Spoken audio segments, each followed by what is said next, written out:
What's up, everybody? Welcome to Podcast Now. I'm Alex, and in this video, I want to talk about how Gotham Knights can be an amazing game. So, I know I've talked, a little bit negative on this game. I've had some criticisms of it, and people have been asking me, talk about some of the positives, talk about some things you're excited for. While I didn't necessarily want to do just here's everything I'm excited for, kind of want to make it a little bit deeper and do something like this. Mainly, talk about the potential of this game, because I do think, look, the game has problems. I think I'm concerned about a lot of things in it, but the game absolutely, firstly, has me excited. I mean, is this the most excited I've ever been for a game? I would probably say no. The lead up to the announcement was like, we can never really replicate that. You know what I mean? But now that we're, we have it, we know what the game is going to look like for the most part, or at least maybe just a little, right? And now we have to have a little bit of waiting to do. I wouldn't say it's my, most looked for game of all time, but it's definitely up there. I really do think there is potential for this. The story beat stuff does concern me, but I was recording another video earlier today, and I thought, and I kind of walked myself into this, and I did think, you know what? One of the things that does make me very excited about this game are the side kind of interactions that can happen, the side villains, the side characters. I really do think there can be something very, very special about it. Look, even if the story is very generic, very, it doesn't matter who you're playing as, it's all the same thing, I think there's still a chance to tell a really solid story, but also just kind of explore these characters. Like, when you look at this game, it still, I think, visually looks really amazing. This open world kind of idea is, I mean, it's been done before, but to be done, doing it how they're doing it right now, and honestly, also on next gen. I keep kind of forgetting about that, but like when this game comes out, we're firmly into. I guess not.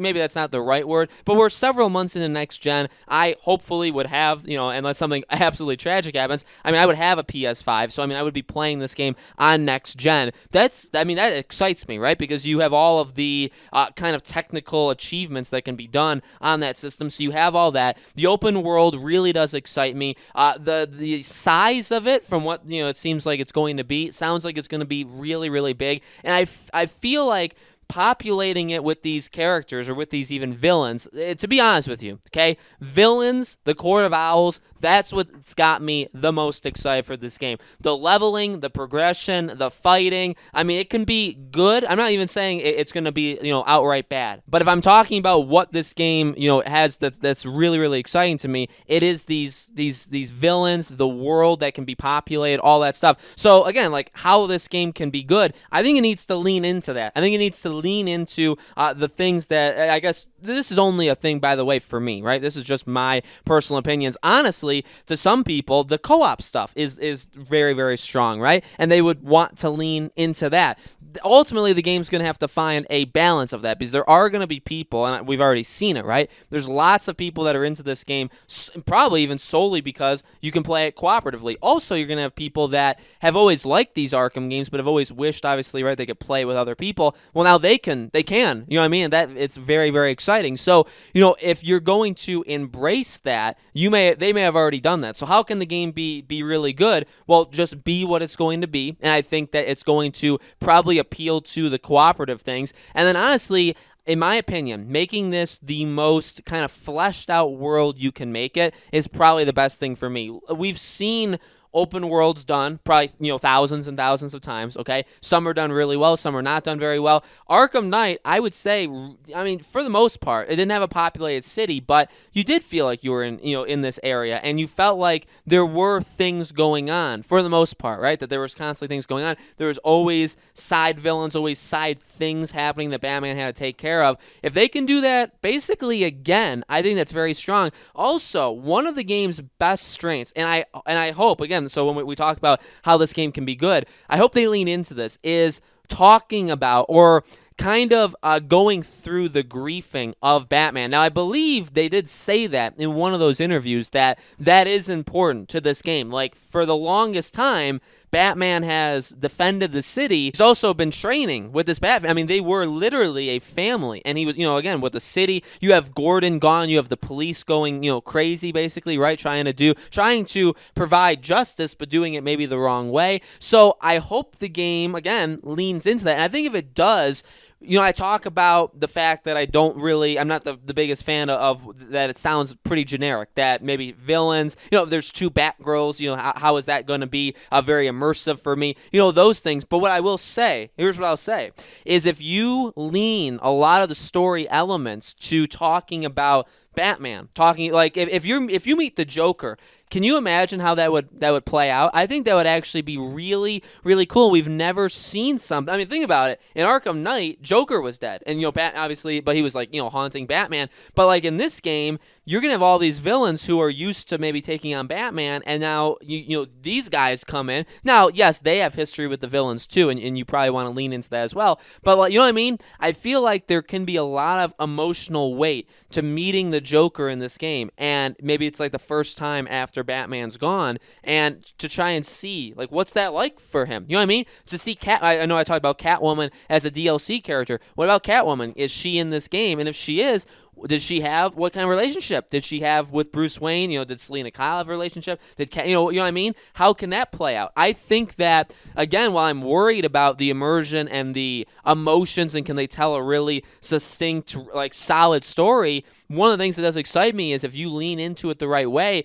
there's your emotion. There's how you do the emotion in this game. Also, the fact that if there is the mystery aspect of, is he actually alive or the Court of Owls? And that's another thing too. Honestly, with this game, with the negatives I've even taken on talking about this game, but also the positives, I have never really even talked about in the past like week and a half. I haven't really mentioned the Court of Owls. They do have such potential. And again, I keep talking about leaning into it. That's something that I think is very, very important. A lot of people know who the Court of Owls are. A lot of people do not know. A lot of people are also in the middle, like me, from this channel, from getting ready, from this game's announcement, all that stuff. Like, I know more now than I did a year ago, but I don't know the comics. I don't know everything about them.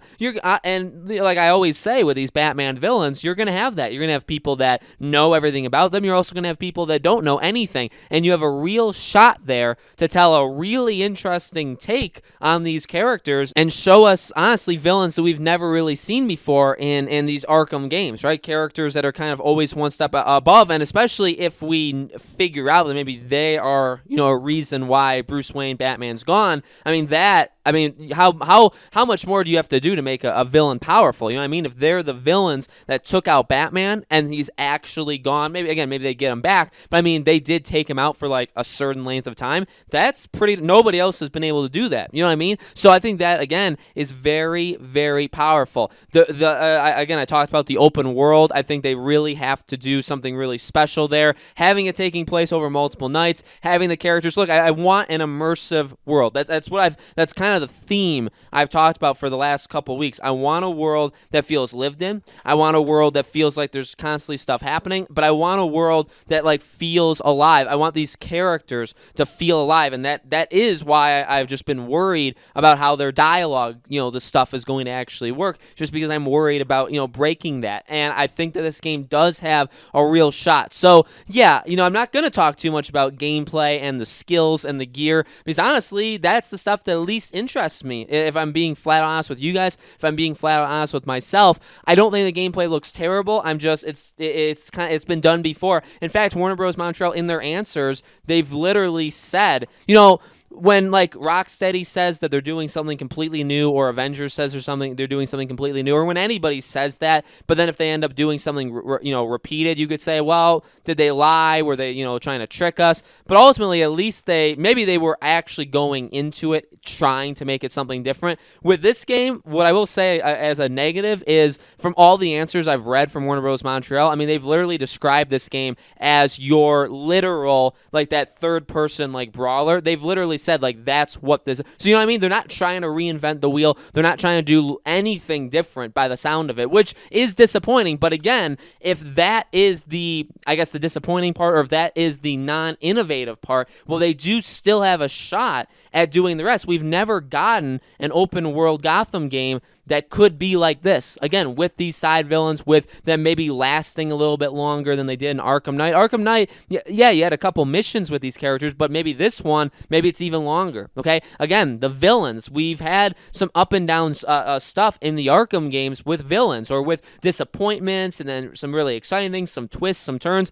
I mean, they have done some really impressive things, that's for sure. So they need to keep at that, right? They need to keep raising the bar. So I think to end this and to wrap it up, yeah, the game has potential. I mean, for those that say like I'm being too tough on the game, hopefully this video has been probably the most positive video you're ever gonna see, right? I do think there is a lot of potential if they go at it the right way. They need to focus, in my opinion, on the world. They need to focus a lot on those villains. They need to focus on the main story, and they need to tap into the emotion of losing Batman. Okay, that I think is the most important thing. Again, I think to a lot of people, they'll just be okay with having it be. I mean, if you pitch somebody a Batman game, quote unquote, but in this case, obviously, it's Gotham Knights, but a game where you can play as these superheroes and you can play cooperatively. I mean, that is going to get people automatically, okay? An Avengers single-player, story-driven game where it's just the single player is going to get some people.